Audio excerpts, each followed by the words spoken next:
studios of WDBO in sunny Orlando, Florida, here's talk radio host Joe Kelly's Behind the News podcast, where Joe and his listeners and guests discuss the most important issues of the day, plus the crazy and bizarre stories of the infamous Florida Man. Here's Joe Kelly. If you work at the Tupperware Global Headquarters on Orange Blossom Trail in Orlando, I bet it was a weird vibe inside that building today. And now one wonders how much longer that building is actually going to be in operation. Hang on, we'll get to the Tupperware story for you coming up in a moment. Plus, something rather unique. On the way in about 15 minutes or so, I need everybody to bring their cats to the radio. I've got to have a discussion with everybody's cats.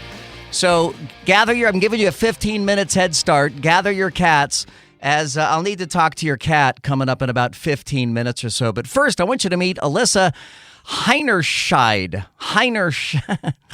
It's just fun to say. Meet Alyssa Heinerscheid. She is Bud Light's VP of Marketing. Bud Light, who recently used Dylan Mulvaney, the trans TikTok star, as the face and name of their Bud Light product. She is the VP of Marketing, explaining why they had to take such drastic measures as using a transgender TikTok star as the face and name of their brand. Here's Alyssa Heinerscheid. I'm a businesswoman. I had a really clear job to do when I took over Bud Light, and it was, this brand is in decline. It's been in decline for a really long time.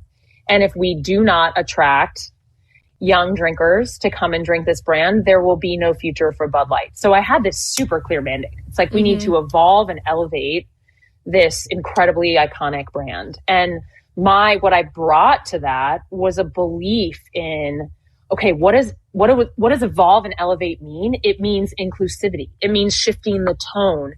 It means having a campaign that's truly inclusive and feels lighter and brighter and different and appeals to women and to men. Mm-hmm. And representation is at sort of the heart of evolution. You've got to see people who reflect you in the work. And we had this hangover. I mean, Bud Light had been kind of a brand of fratty, kind of out of touch humor. And it was really important that we had another approach. There you go. That's Alyssa Heinerscheid, the VP of Marketing for Bud Light, in describing all of the ways that Bud Light was on the decline. And through her masterful thinking and guidance, certainly they're on the rebound now that they have Dylan Mulvaney as their TikTok trans spokesperson.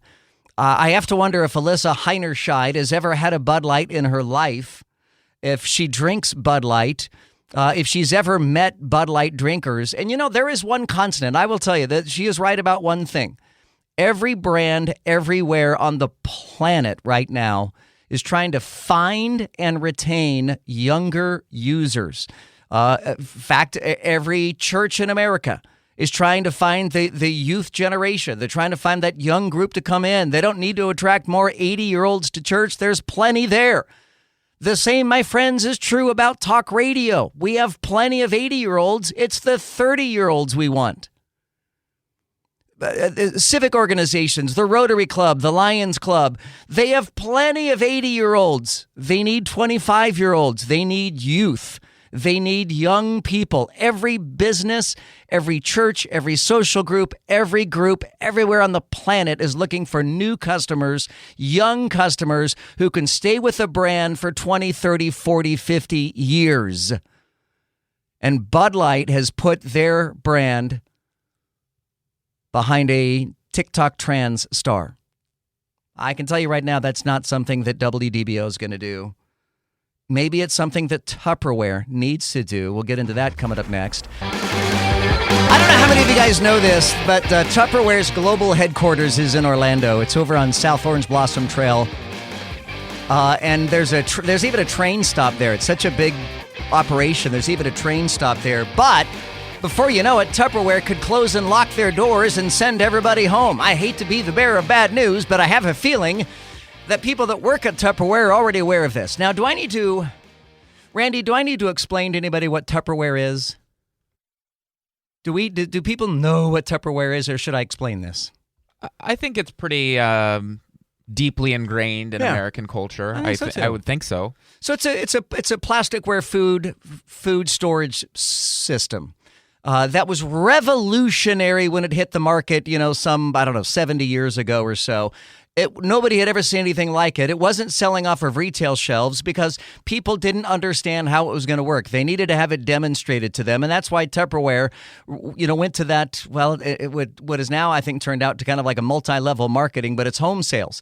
You got to go to a Tupperware party. You don't have to anymore, but that was their business model. You have to go to these Tupperware parties. Well, now these days everybody makes food storage containers.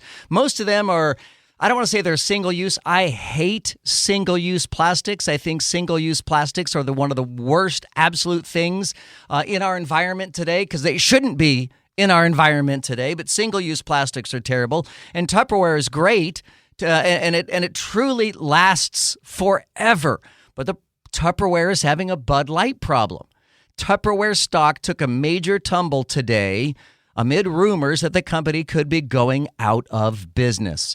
Shares in the company fell 50% today after a regulatory filing revealed that there is, quote, substantial doubt about the company's ability to continue as a going concern. Yeah, 77-year-old company is trying to shed its old school image and attract younger customers. So maybe Tupperware can hire Dylan Mulvaney, the TikTok trans star, to be the new face of Tupperware, and that'll sell Tupperware plastic products. What do you think? 844-580-WDBO, 844-580-9326. You can use the open mic in the WDBO app. Get your cats. Bring them to the radio. I got to talk to your cats. Coming up next. By the way, one of the two Democrat lawmakers that's been expelled from the Tennessee legislature has already been sworn back in. Justin Jones was sworn back in to the Tennessee legislature after being reappointed by the Metro Nashville Council. The Metro Nashville Council voted 36-0. So he is taking his oath of office on the Capitol steps right now in Nashville. So the big effort by the Republicans to kick out two Democrats, to try to kick out three Democrats last Friday. At least one of the two that were kicked out has already been reinstated, reinstalled in his position. And it's not hard to imagine that the second one will probably be reinstated as well. So what was that all about anyway? All right, who's got their cats near the radio? Does somebody have you got your cats near the radio? Honey, if you're at home, if you could put Kitty George Washington near the radio, I would appreciate that. And I want to loop in Randy and Sophie here, part of our broadcast team. Randy, you have a cat, right? Yes. And Sophie, you're just a fan of cats. Is that right, Sophie? I'm just affiliated with people who own cats. Okay, so let me ask you this question then. I think this is going to be an easy question. If you need to call a cat, if you want to get the attention of a cat, maybe it's a stray cat, maybe it's a cat at a friend's house, maybe it's your own cat, is there a particular sound or noise you make to attract the cat? Yes. Yes. And Randy, what is that sound? You do the little That's the noise. Like, that's the settled noise. Everyone agrees on it. Right. It's that's how you call a cat, right? Well, now I'm here to tell you the science behind the Oh. I can only imagine all the cats that are listening right now are walking to the radio, sniffing it, looking at it like, why is that? Why is the radio calling me? So, according to Charlie Bonk, who is a veterinarian, according to his analysis, the sound has a lot of reasons as to why it attracts cats. It piques their curiosity. And it may sound familiar to a purring sound, and it's at a frequency that makes it very easy for cats to hear. Another expert veterinarian, Molly DeVos, it's not DeVos, DeVos, says cats can hear sound frequencies 3 times higher than we can, presumably so they can find prey more easily. And the high frequency of the mimics the chatter of rats. So these sounds naturally draw the attention of cats. So next time you go, pss, pss, pss, pss, pss, pss, know that you're actually impersonating a rat. Not a mouse, just a rat. just rats. Evidently. I'd rather be a mouse. By the way, speaking about rats, did you guys see the Nazis that were protesting, that were gathering on... Unfortunately. Yeah. Speaking of rats, yes, I saw the photos. So there were Nazis that had taken over the Conroy Road Bridge near over I-4 near the Mall at Millennium. And I saw it, and there were swastikas. There was incredibly crude language about homosexual people. I mean, it was filth. And there were people up there doing the Nazi salute. And oddly, I put this on Facebook, and there are a lot of people that are making excuses saying those aren't real Nazis. I don't know why they're defending people who would get on a bridge with swastikas and crude slogans like that. But a lot of people seem to want to defend the Nazis that were on that bridge, the Orlando Nazis. But then I put the video on my TikTok page, I put the video on my Facebook page, and I put the video on my Twitter page. Did I say TikTok twice, or did I say Titter? Titter. That's Elon Musk. Are we actually sticking with Titter? I don't know. I don't know what Elon Musk is up to. He's driving me mad. Why would he do that? Why would he call a 12-year-old boy. He is. Why would he call it Titter? Why would he change his name? Pandering. So To hire who? Dylan Mulvaney then, for heaven's sake. So TikTok took the video down. TikTok has now put me in TikTok jail. Oh, you're banned, or you're just locked in? Well, the video is locked out. So the video had already thousands and thousands of views, hundreds of comments. And then TikTok blocked, and I challenged it. I appealed it and said, guys, this is relevant. I'm not promoting Nazism. I think the issue is just because the images are there and visible, it's considered promotion. I guess that's what it is. I find that to be troubling because, frankly, I wouldn't have believed if you would have told me that there were Nazis on a bridge by a mall in Orlando. I would have been like, nah. But I saw the video. I saw it happen. I saw it happening. I know it happened. And I don't care for people who would defend that behavior on Facebook in the comments threads. I don't care if they're real Nazis or fake Nazis. They're behaving like Nazis. So that makes them Nazis in my book. If it walks like a Nazi and talks like a Nazi, it's a Nazi. Why are we discussing this? Why is that even open for debate? Well, Joe, they're not real Nazis. They were hired at $15 an hour to be Nazis on a bridge. That's literally what people have said. Okay. We have very open Nazi groups in Central Florida. Oh, yeah. That you can go to their pages. Yep. You can see that this is their lifelong. Yeah, this is not an act to them. They don't put this on. I think we should pass commentary along to Sheriff Chitwood. Well, it's not in his jurisdiction, but yes. Just social commentary. If anybody could take care of the Nazi problem in Central Florida, it would be Sheriff Chitwood, to be sure. My name is Joe Kelly. You can call us at 844-580-WDBO. It's 844-580-9326. You can hit me up in the open mic in the WDBO app. Coming up in a moment, Donald Trump made what I like to call a PPI, a personality pop-in. He made a PPI at a UFC MMA game. A match, not a game. Right. So in Miami, they had a big UFC, Ultimate Fighting Championship. Trump shows up. Wait till you hear what happened when Trump showed up. That is next on WDBO. Okay, I did that to my cat, whose name is Slim Shady, by the way. He's a Tonkinese. And he's underneath my legs going round and round and round. And I did that. He ran his butt right out of the kitchen. Because usually I call him Slimbo or Slim Shady. Yeah, he didn't like that. Sorry, I tried it. Maybe Slimbo is afraid of rats. Maybe he's never encountered a rat before. By the way, so if you're just joining us, we're talking about cats and Nazis. We're really covering the full spectrum here tonight. Here's an idea. Why don't we stop giving the hate groups a platform?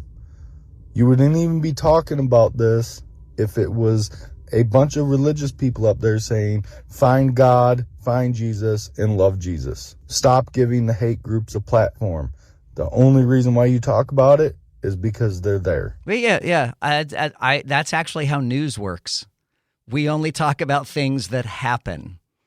We don't talk about things that didn't happen. So you're right.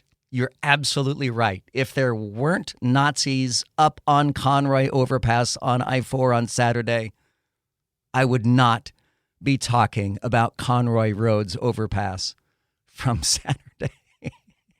Yes, they already have a platform. That's the problem. That's the point I'm trying to make here, is that people want to deny that Nazis exist in our society today. But you can't deny it. The Nazis exist in our society today, and they should be treated as the outcasts that they should be. I mean, how they're allowed. I love and embrace the First Amendment. I'm a beneficiary of the First Amendment every single day. And the First Amendment doesn't just protect popular language, it protects all language. And if they have the right to stand out there, I'm actually surprised just from a traffic perspective, they were allowed to stand up there on that bridge overnight. We tried to do a radio stunt on that bridge once, and the cops made us go. But the cops leave the Nazis there. Okay. So let's see. This was Saturday night. It was a UFC fight, Ultimate Fighting Championship, and fighter Jorge Masvidal lost a tough fight. He has been fighting for 20 years.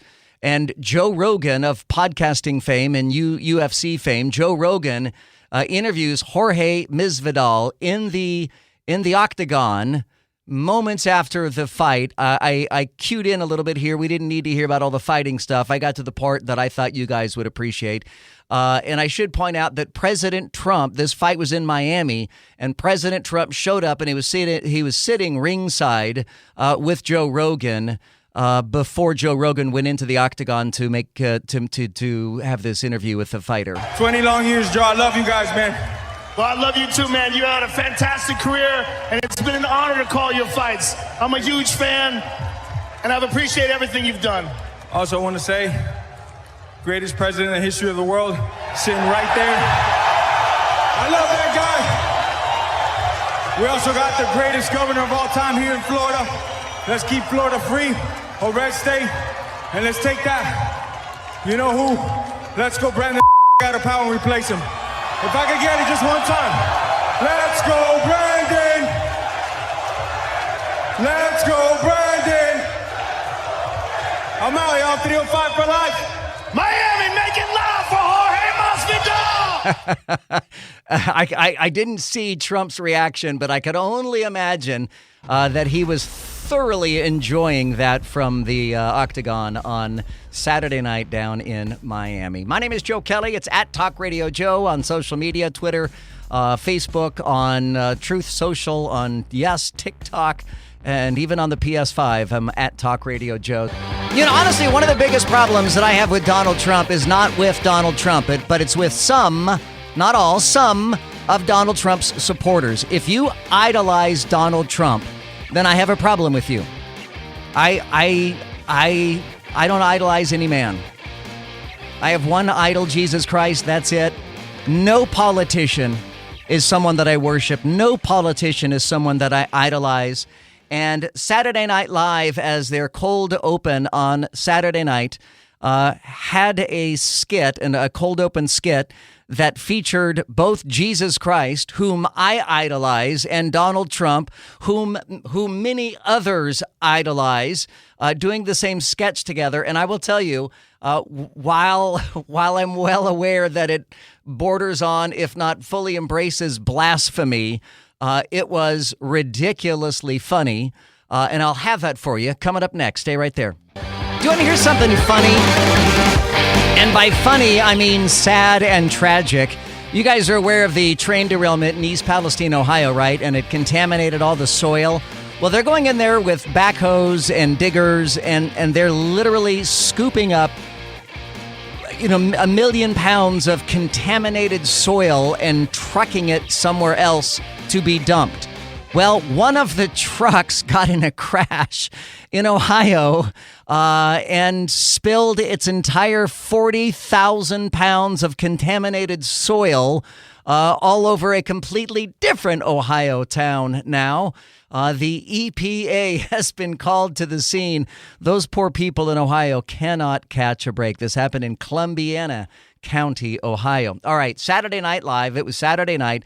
Imagine Leonardo da Vinci's Last Supper. That's what it looks like. The cast members are all dressed like Jesus and his disciples, and they start talking, and then suddenly Donald Trump appears in front of the table with with Jesus and the disciples, and it went something like this. Easter, the celebration of the resurrected Christ. The Bible tells us Jesus traveled to Jerusalem for Passover, where his radical message of peace and love enraged the authorities. In the coming days, he will be arrested, tried, and executed. This, he tells his disciples on their final evening together, a meal we will come to call the Last Supper.